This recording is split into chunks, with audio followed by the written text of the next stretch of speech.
So magpe-prepare tayo ng ulam natin para mamayang gabi. Gumawa pala tayong bangus na medyo katamtaman ng laki. Lininis na natin, ayan.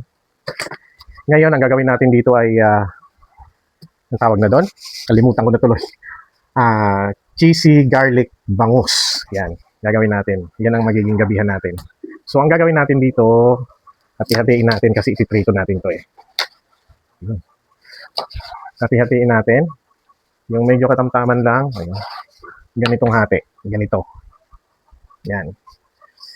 So, yung isang malaking bangus gawin natin 4. Pag-apatin natin. Yan. Pagkatapos natin mapag-apat, lagyan natin ito ng asin at saka cornstarch. Tapos natin itiprito. Yan.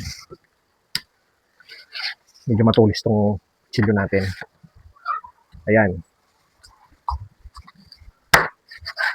So, ito na guys. So, luto na tayo ng cheesy garlic bangus.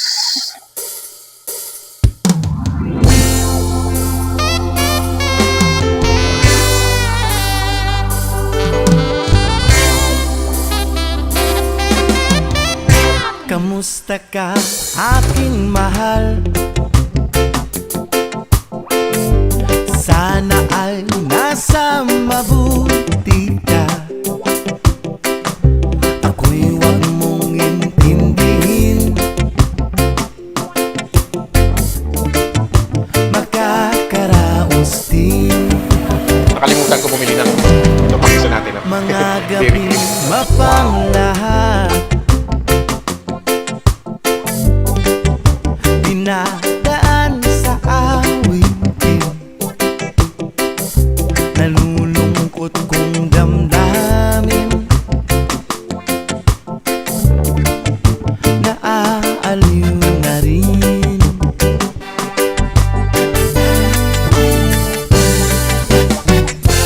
Panaginip ko'y laging ikaw, sinta. Kahit na dilat yaring mata,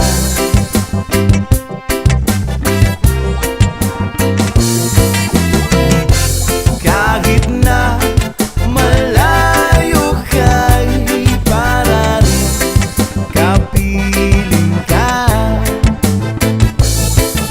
mahal.